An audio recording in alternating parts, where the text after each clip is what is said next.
The government officials were more than the voters. To campaign and camped in Ol Kalou for 3 months, bribing people and promising projects. Members of parliament were all over Ol Kalou with sacks of money. The IBC commissioners, the ones meant to guard our elections, looked the other way as the state openly violated electoral laws with impunity. In full view of the country, William Ruto misused state resources to project power and manipulate the people of Ol Kalou. The people stood their ground and refused to be deceived. The supposed deep state and system cannot alter the fate of William Ruto in 2027. William Ruto brought violence and intimidation to Ol Kalou. He flooded one constituency with 2,000 police officers. He brought the infamous Sierra Squad to Ol Kalou, the one of the Wetima ECK church attack. In full view of the country, William Ruto had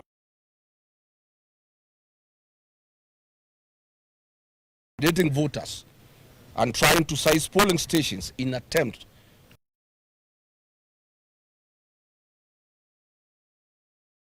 waged war on his own citizens, attacking innocent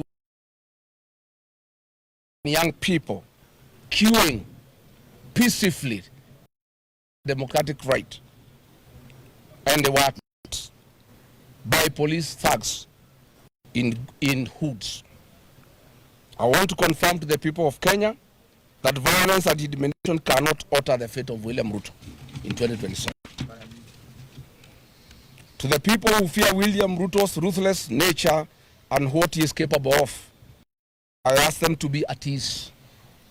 The great people of Ol Kalou have taken the frustrations of millions of Kenyans and given them a voice. As we start here, the general election, it is now clear beyond reasonable doubt that none of Ruto's dirty money, none of his capacity for violence can stand the test of a determined electorate. All power belongs to the people of Kenya, and their will reigns supreme. William Ruto, you have turned Kenya into heaven for wanton theft to raise funds to buy your re-election. You have turned our country into a playground for goons and death squads to intimidate Kenyans into compliance for your election. Through Ol Kalou, the people of Kenya have given you their reply. Here, but no further. William Ruto, today marks the beginning of your retreat, and it is a journey with only one destination, one term. Yesterday was a tipping point for this country. The residents of Ol Kalou came out in overwhelming numbers to make their voice heard. We owe them our deepest gratitude for their dedication, their commitment, and above all, their resilience. However, we cannot celebrate this outcome without fully addressing the circumstances under which the election took place. The impunity of the government must be named and it must be condemned. Violence was the order of the day. For avoidance of doubt, the violence was perpetrated entirely by the state. Photos and videos of masked armed men terrorizing voters are now in public record. This was Nairobi Sierra, the very death squad responsible for abductions of Gen Zs. The same squad that has been attacking churches across the country. Yesterday, this squad, together with goons and plainclothes police officers, stormed polling stations in a coordinated attempt to disrupt the counting. Amid the chaos of tear gas and gunfire, they intended to overturn the will of the people. The 2,000 police officers deployed under the pretense of keeping order and preventing violence stood idly by and did nothing to intervene. It was the ordinary people who stood strong. Unarmed and unprotected, they held the line against men with guns and defended their polling stations. We must commend the people of Ol Kalou. They refused to back down in the face of terrible and extreme violence. History will remember their courage. However, this courage came at a devastating cost. It is with profound sorrow that I must inform the people of Kenya that this violence claimed a life. James Muigai of Vehote village Kiabaga ward was shot and killed by the policemen sent by William Ruto. William Ruto managed to kill 20 people are in hospital with gunshot wounds and head injuries after being attacked with truncheons by the killer police squad sent by William Ruto. I must say that we are shocked that William Ruto sent policemen to kill people, to maim them, be forgiven by our people. These rogue policemen raped our women, elderly women, middle-aged women, and young girls. So far, 68 women have reported to us that they were raped by the hooded thugs sent by William Ruto. Yet they cannot report the attacks to the police because they were raped by the policemen. I want to say, William Ruto, you have crossed the red line. Raping our women is unforgivable, and you shall pay for it. Yes. You shall pay for it. Yes. And as they raped the women, they maimed them, telling them that they must know that William Ruto is the president of Kenya, and they can do whatever they want and nobody will take them anywhere. Given this tragedy, there must be accountability. It would be inexcusable not to call out the people responsible for this.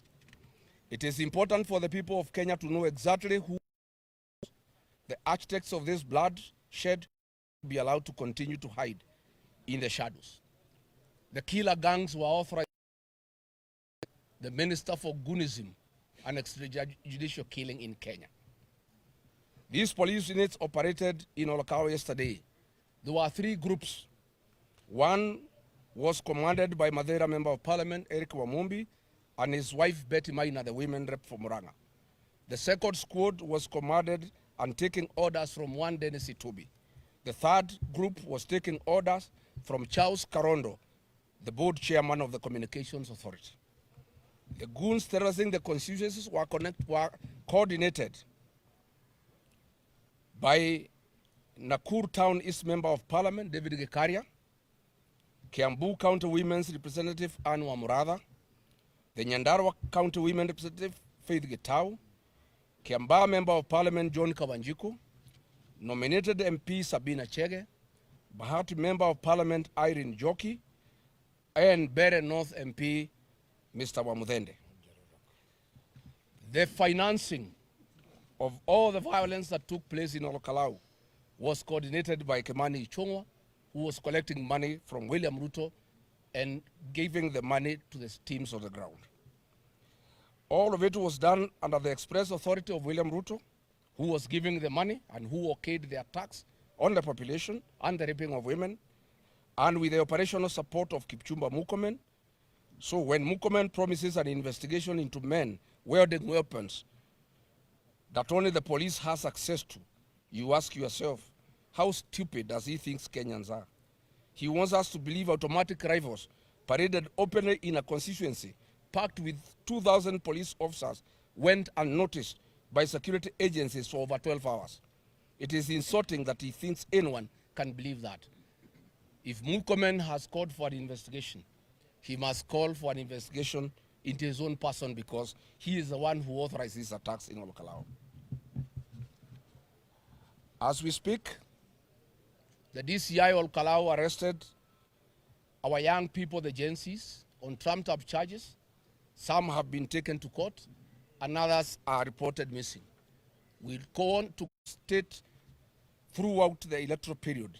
They have said nothing. The returning officers, the presiding officers, and the clerks did a commendable professional job. The commissioners have proven they cannot be trusted.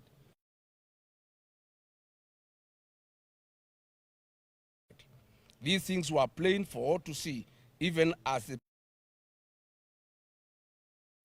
In light of the open brutality witnessed yesterday and the complicity of IBC commissioners, we must confront be a violent election and could give room to anarchy and civil unrest. Thankfully, the people of Ol Kalou have given the template for what must be done. When the people stand resolute, the state cannot change the result. Violence from police and goons cannot change the result. A compromised IBC cannot change the result. However, far this administration is willing to go, however dark its schemes, Ol Kalou has proven one thing beyond doubt. They cannot overpower all of us, and they cannot overturn the will of the people. Now, we must now chart the way forward to the next election. I want to admit and acknowledge that I, Rigathi Gachagua, and the people of Mount Kenya are to a huge extent responsible for the mess we are in as a country. We handed this administration nearly half the votes that brought it into power. Our fellow Kenyans, we are sorry. We are keenly aware that we made a fatal mistake, and we are all living with its consequences. That being said, we are committed and working hard to correct that situation. William Ruto came to power with 7.1 million votes across the country. Mount Kenya is working hard to mobilize and deliver at least 7.1 million votes in 2027 on our own, so that we can wash away the sin we imposed on the Republic in its entirety. We are calling to the rest of the country to join us and add to that number to ensure a victory so overwhelming and definitive that it will serve as a message to every future administration. A reminder that ultimately leaders serve at the will of the people of Kenya. As a party, DCP is gearing up for the days to come. History has shown us that Mount Kenya's political direction is determined in a by-election preceding the general election. TNA came into power in 2012 in the Kagema by-election. UDA became the party of choice in 2021 after by-elections in Rurii and Kiambaa by-election. DCP has now delivered its first-born member of parliament in Ol Kalou, and DCP today is a party of choice in the mountain. DCP is 1 year old with one member of parliament of Ol Kalou, one MCA in Narok Town Ward, Narok County, one MCA in Kisa East, Kakamega County, and Kariobangi Ward in Nairobi County. We are a national party and it is our intention to field candidates in all 47 counties for gubernatorial, senatorial, National Assembly, and County Assembly seats. In accordance with our strategic plan, we have set up a necessary machinery and blueprints to secure a minimum of 20 governors, a minimum of 20 senators, a minimum of 145 members of the National Assembly, and a minimum of 720 members of the County Assembly across the country. To any aspirant considering DCP, come forward today. We give you our word that our nominations will be free, fair, and credible. Part of the popularity of Sammy Douglas Waweru Kamau as the DCP candidate was the credibility of the nominations DCP ran for the Ol Kalou by-election. That standard is not a one-time event. It is our foundation, and we will not lower it. For the avoidance of doubt, this by-election marks the death of UDA in this region. William Ruto knows it, and we are aware he is already scheming. He intends to introduce different colored wheelbarrows to accommodate his allies, who now know they cannot survive with the UDA in the upcoming by-election. But we are watching him. We are aware of a small wheelbarrow coming up in Muranga. We'll announce it and shout about it when it is done. We also know that he intends to introduce small presidential candidates in the mountain to divide the mountain vote. We shall call them out when he unleashes them. These are people who work with him at night and pretend to be against him during the day. As you have seen in Ol Kalou, the people are nobody's fool.